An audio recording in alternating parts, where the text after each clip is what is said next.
your hosts, Stephen Edwards and Maureen Edwards.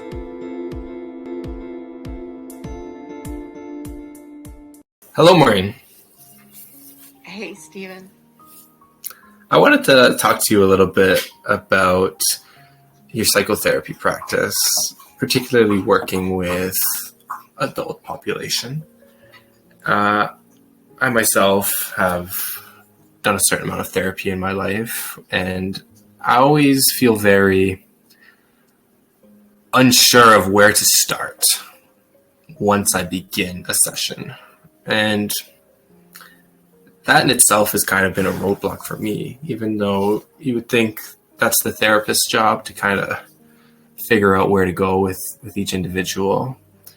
But when you have that thought going in, it can make it very difficult for people to begin the process of going to therapy, because perhaps they don't know if there will be a benefit, because they don't necessarily know what they're going in for it for.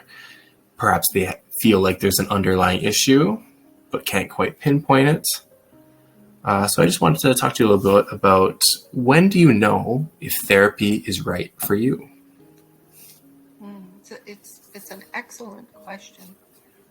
And I think that many people that seek a counselor or a therapist, they're dealing with either a life crisis or they've had ongoing issues that cannot resolve on themselves. Like something is going on that continually goes on, and it's a detriment in their life. Mm-hmm. And it's like, oh my God, I can't deal with this anymore. I need some help. But they might not know what that is. And that's very common. Sometimes it's an addiction. The addiction is, I don't know why I can't just stop using this drug or this, whatever it is, right? And that usually means that there's an underlying problem. The addiction is secondary, and there's an underlying problem that's driving the addiction as a coping mechanism. So a lot of times people will come in and they might know where the problem is. Sometimes if it's a relationship problem, they'll just start talking about their partner, or they'll start talking about difficulty coping with parenthood, something like that. Mm-hmm. Or they might come in and they're like, I don't know where to start. If they don't know where to start, I usually just ask a little bit about themselves. Like, where do you work? What do you do? And then I might just go back to, do you mind if I ask you a few questions about your childhood?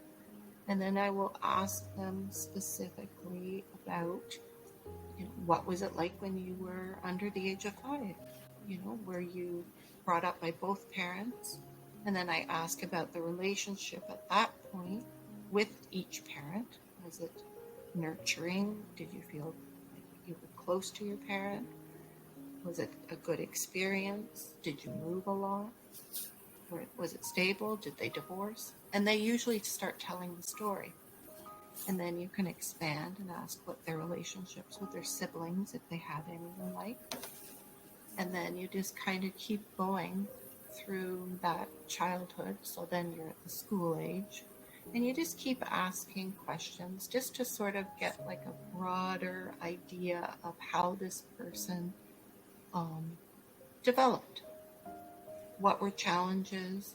What might be losses? Losses is a huge one in the childhood or the adolescence, which can carry over to problems or relational problems or feelings of grief and loss that are not expressed into adulthood.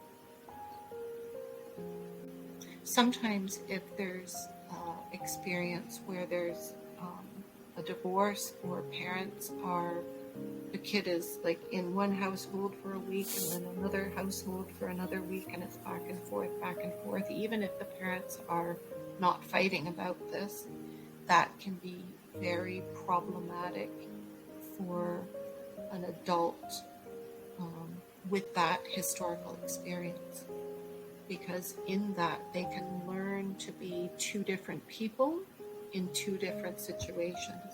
Mm, And there's a psychological splitting that can happen, which sometimes is an issue. very So fascinating. I think really seeing where the person came from and getting that story, that narration of their childhood, adolescenthood, first girlfriend, boyfriend, that experience can be really beneficial in pinpointing where the quote unquote wound might be, or a starting point where they might see a lot of benefit if we go to that first wound and work on that. There's usually a domino effect, and it just helps everything in their life. That's amazing. So it sounds like you really need to look into some patterns of behavior or patterns of lifestyle that continue to show up in your life. And if you're seeing any consistency there, then it's likely therapy will be a useful avenue to take in terms of handling that. Yeah. Well, and it doesn't have to be therapy. Like in many places around the world, like there is no therapy. You can't go to therapy. But if you have a friend or a mentor or someone that you can talk to and help, like guide you, or be able to express emotional content with in a safe place, that can be just, if not more beneficial than a therapist. Thank you, Maureen. Thank you.